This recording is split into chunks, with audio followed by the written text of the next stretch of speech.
And we're continuing with the feel-good stories, Mel. This time we cross over to the land of the rising sun, Japan, where the country's first ever Vietnamese rock band are getting noticed. Hey, kampai! It's an unusual phenomenon, isn't it? Because we're used to culture coming from places like Japan to influence Vietnamese culture, not the other way around. Well, Japan probably welcomes the younger generation of Vietnamese coming to their shores and offering up new and exciting things because Japan is an aging country.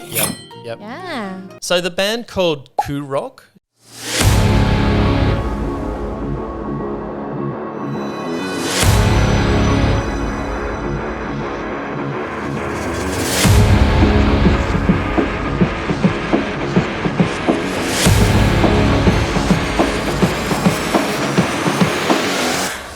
Consists of 5 Vietnamese members and 1 Japanese member, and they sing in both Vietnamese and Japanese. You know, in the 80s and 90s in the Philippines, obviously known for our musicality, there's a lot of cover bands. Not me.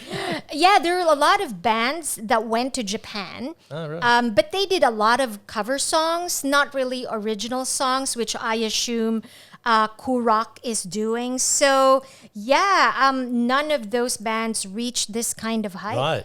Yeah, so following the success of their first music video, the band has released 3 subsequent singles, and it seems they're on their way to being big in Japan. Oh, watch out, David Hasselhoff. Wasn't he big in Germany? Oh, yeah, that's true. Yeah. Oh, watch out, Tom Cruise. Oh, he's big in Japan, is he? Well, he's pretty small, so... I guess the question is, anyway, Mel, how does a Vietnamese band start up in Japan? Well, Betonamujin. Okay. Do you know what a Betonamujin is? No, bento, like a bento lunchbox?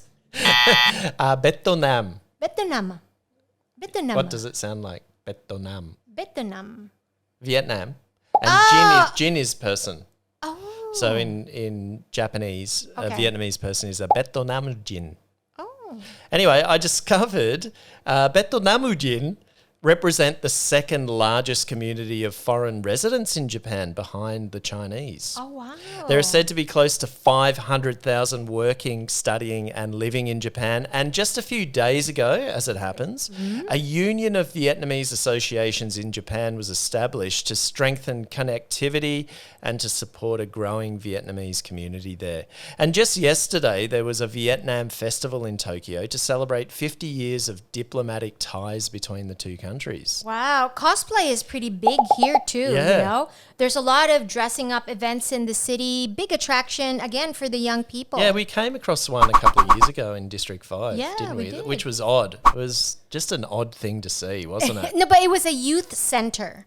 Yeah. So a lot of these events happen in, the Yeah. youth centers per district. That's when we were at the Koi Cafe. Oh, yeah, the one with the fish. Yeah, That's right. where you sit and have a coffee and you're surrounded by big goldfish. Yeah. And just before we move on, it's not actually a new thing for Vietnamese to go to Japan as it happens. There was this thing called the Dom Yu movement, as in Dom Yu Street in District 1. Okay. Yep, from 1905 to 1908, led by Phan Boi Chau, who has a street named after him near Bentan Market. You may have noticed that. Yep. Back then, it was political and for revolutionary purposes, quite different from why young Vietnamese are going to Japan today. But there you go, quite interesting, hey? So yeah, Vietnam and Japan have a long history of relations.